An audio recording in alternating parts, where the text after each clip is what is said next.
Du Père et du Fils et du Saint-Esprit. Amen.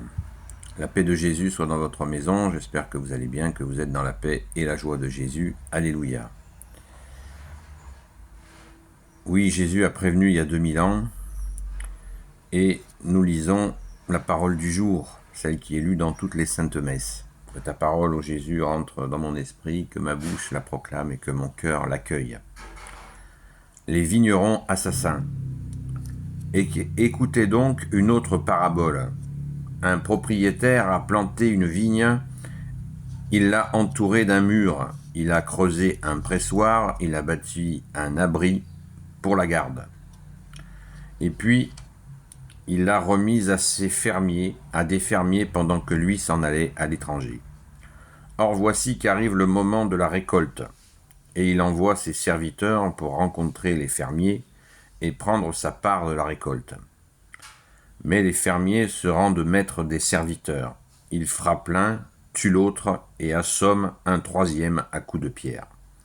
De nouveau, les serviteurs sont envoyés plus nombreux que les premiers, mais on les traite de la même manière. Alors lui, pour finir, leur envoie un fils. Il pensait en effet, ils auront du respect pour mon fils. Mais lorsque les fermiers voient le fils, ils se disent « c'est lui l'héritier. Allons-y, tuons-le, et son héritage sera à nous. » Ils le saisissent donc, le jettent hors de la vigne et le tuent. Maintenant, lorsque le maître de la vigne se présentera, comment va-t-il traiter ces fermiers ? Les autres répondent « Il enverra ces misérables à la mort, la mort qu'ils méritent, et il remettra la vigne à d'autres fermiers. Ceux-là lui en donneront les fruits quand viendra la saison. » Jésus leur dit, « Peut-être avez-vous lu ceci dans les Écritures. La pierre rejetée par les constructeurs est devenue la pierre d'angle.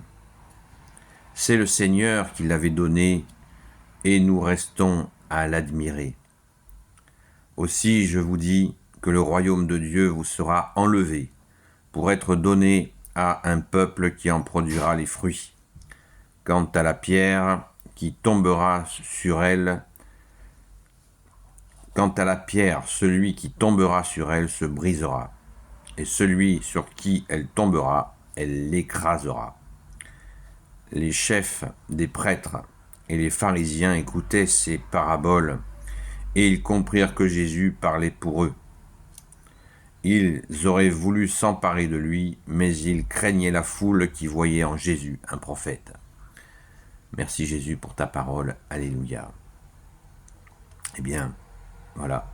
Jésus a prévenu, il y a 2000 ans, de l'attitude des tenants de la religion de l'époque, c'est-à-dire des pharisiens, des maîtres de la loi, qui avaient maltraité tous les envoyés du Père que sont les prophètes.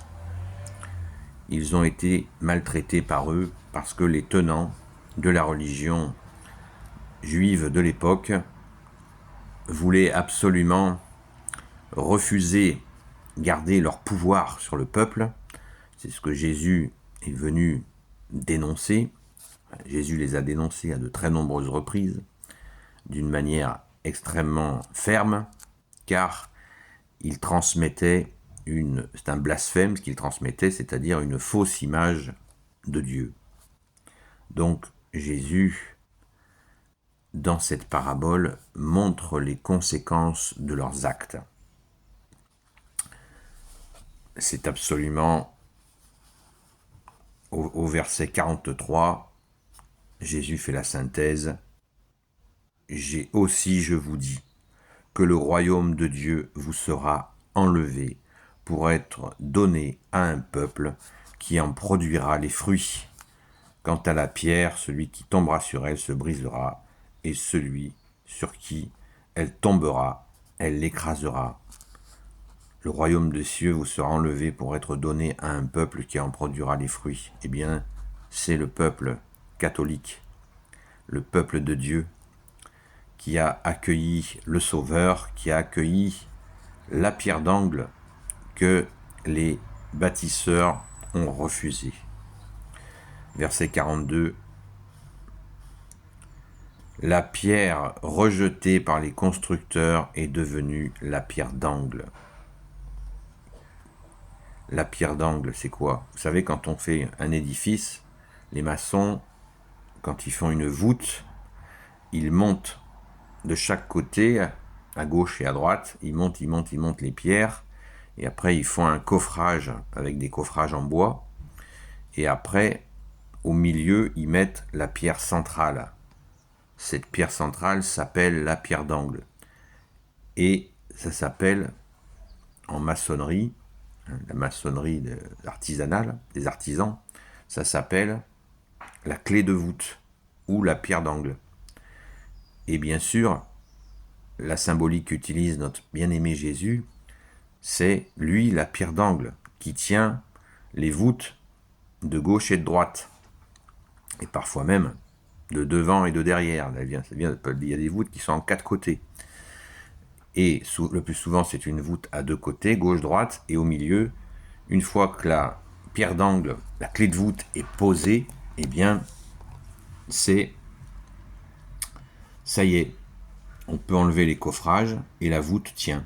C'est absolument magnifique. Donc, Jésus annonce la couleur. Cette parole avait été prophétisée. La pierre rejetée par les constructeurs, c'est dans la Sainte Écriture c'est la Sainte Écriture que Jésus cite.